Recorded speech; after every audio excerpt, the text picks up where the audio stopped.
कहने का प्रस्ताव रखा जाए कि भरत जी के बारे में कुछ कहो, तो क्या कहें, कैसे कहें? क्यों? विदेहराज श्री राम जी के ससुर, श्री राम जी के धर्म पिता, ज्ञानियों में शिरोमणि, महाभागवत, परम भागवत श्री विदेहराज जनक, वे क्या कह रहे हैं श्री सुनैना जी से? हैं?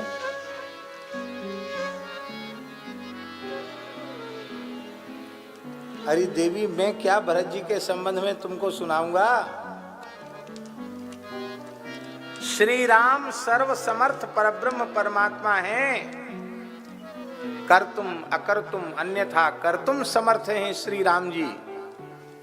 और उन सर्व समर्थ श्री राम जी से प्रार्थना की जाए कि हे भगवान, आप सर्व समर्थ हैं, आपके संकल्प मात्र से अनंतानंत ब्रह्मांडों का सृजन, पालन और संहार भी हो जाता है।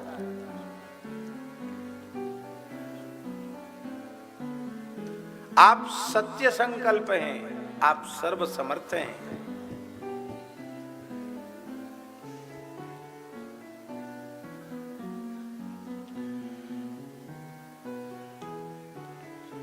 आपके श्वास प्रश्वास से वेद प्रकट हो जाता है।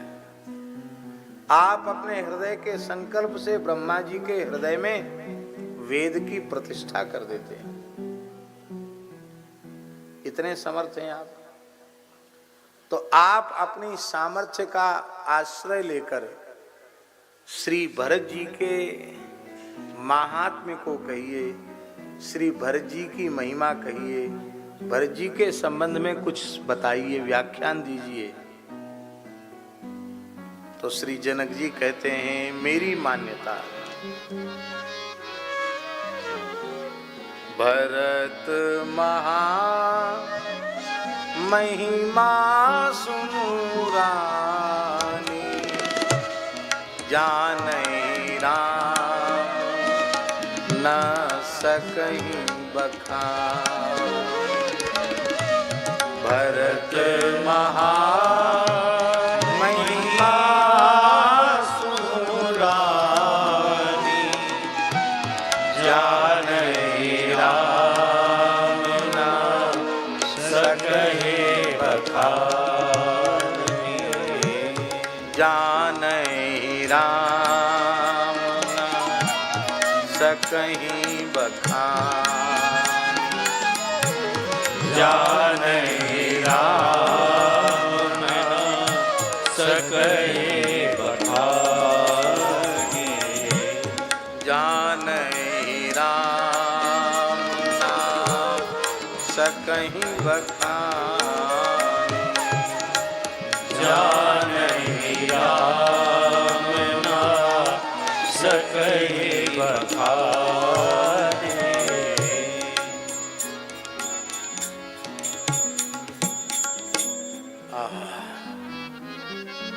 तो अब बताइए, जब राम जी की स्थिति ये है और गुरु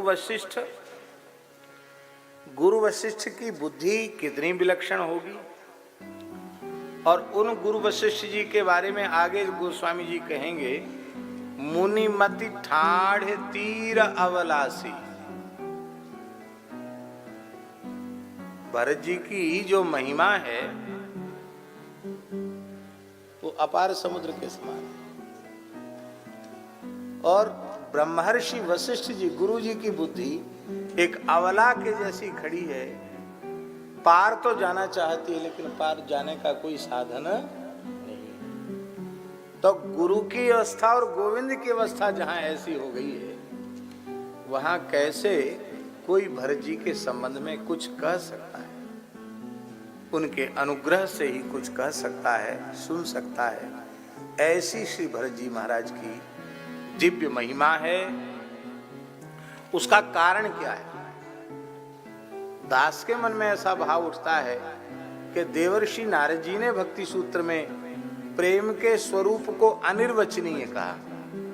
अनिर्वचनीय प्रेम स्वरूप, प्रेम का स्वरूप अनिर्वचनीय है और प्रेम कोई मूर्त पदार्थ नहीं है, अमूर्त है प्रेम।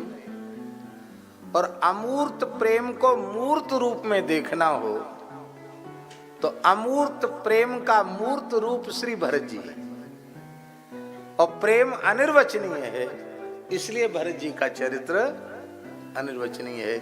फिर भी हम सबका जीवन धन्य हो, वाणी पवित्र हो, श्रवण पवित्र हो, इसलिए हम लोग श्री भरत जी का गुणगान करने के लिए यहाँ बैठे हैं।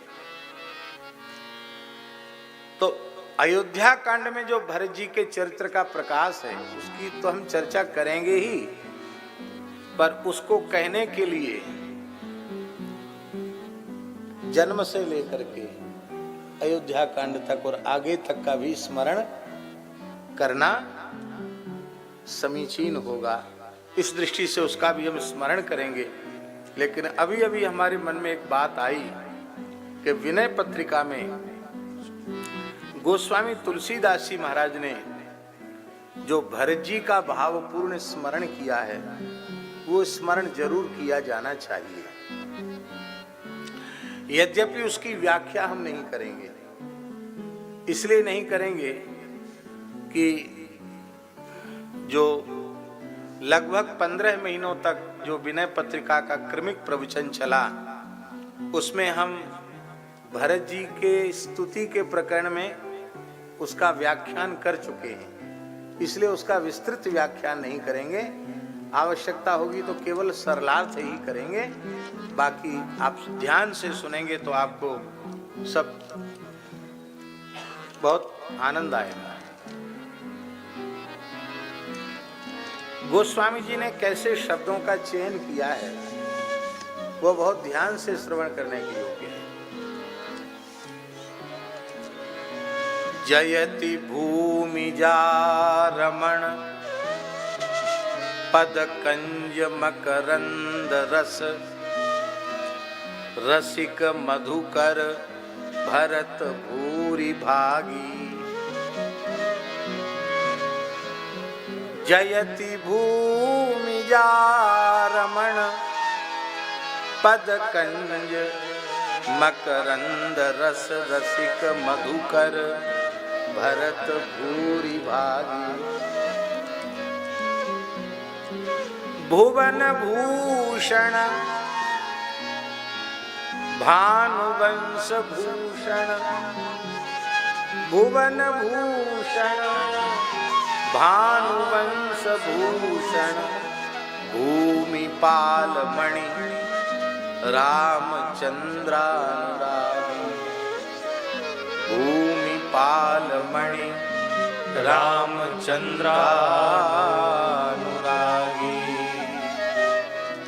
जयति, जयति शब्द का अत्यंत सामान्य सरलार्थ क्या है? ये कहां का प्रयोग है? जयति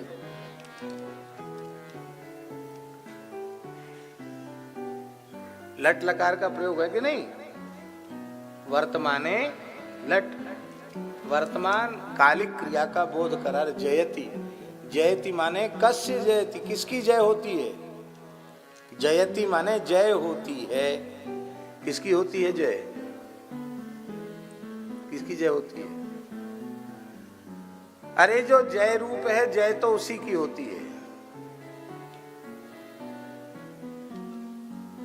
भगवान को वेदों ने अजित कहा है। अजित क्या कहा है? अजित। अजित माने जिसको कोई जीत ना सके उसको अजित कहते हैं। जीति को सके अजय रघुराई, माया ते असि रचि नहीं जाई। जानकी जी कह रहे जीति को सके अजय रघुराई। भगवान अजय हैं, अजित हैं, लेकिन वे अजित श्री रघुनाथ जी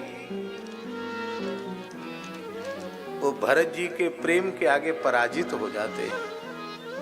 इसलिए अजित की जय नहीं होती है, भरत जी की ही जय होती है। जयति, भरत जी की ही जय होती है, दूसरे की जय नहीं होती। हार ही खोयल जीता वही मोही, मैं प्रभु प्रीति रीति जिय जोई।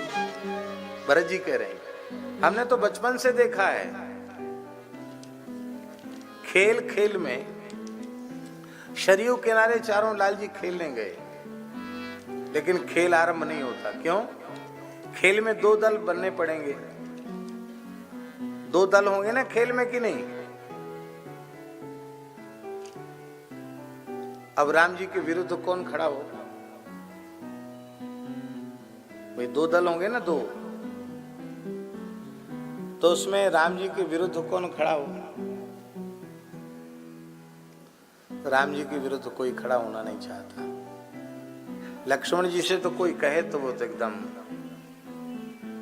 लाल हो जाते हैं, अरे स्वप्न में भी संभव है राम जी के विरोध में हम खड़े हो, नाटक लीला में भी ये संभव नहीं। और जब लक्ष्मण जी तैयार नहीं, कोई तैयार नहीं, तो कुछ सखा कोई कैसे तैयार होगा? राम जी के प्रतिपक्ष में खड़ा होने के लिए कोई कैसे तैयार होगा? और जब श्री भरत जी देखते हैं कि हमारे प्राण जीवन धन श्री राघव का मुखारविंद कुछ प्रसन्नता उनकी कुछ कम हो रही है, मुख मलिन हो रहा है, वे कहते हैं प्रभु मैं खड़ा हूं आपकी प्रसन्नता के लिए। विपक्ष में खड़े हो जाते हैं। और जब भरत जी खड़े होते हैं तो कुछ लोग और भरत जी के साथ खड़े, अब भरत जी खड़े होंगे तो शत्रुघ्न को तो खड़ा होना ही है, फिर कुछ और खड़े हो जाते हैं और देखते देखते दो दल बन जाते हैं, खेल शुरू हो जाता है। पर कहने वाले चूकते नहीं, भरत जी आपके प्रेम की पोल पट्टी खुल गई, आप बड़े प्रेमी राम जी के, बताओ राम जी के विपक्ष में खड़े हो गए। बोले देखो हमें पक्ष विपक्ष से प्रयोजन नहीं है, हमें अपने प्राण जीवन धन श्री रघुनाथ जी का प्रसन्नता से खिला हुआ मुखारविंद का दर्शन चाहिए। और आप लोग राम जी के पक्ष में हैं, इसमें कोई संदेह नहीं है, लेकिन आप लोगों को राम जी के सन्मुख मुखारविंद का दर्शन नहीं होगा। आपको राम जी के अगल बगल का दर्शन हो सकता है, आपको राम जी की पीठ का दर्शन हो सकता है, लेकिन ये सन्मुख दर्शन तो विपक्ष में खड़े होने वालों को ही होगा। अरे भरत जी आप तो बहुत चतुर हैं? आपको तो विशेष लाभ।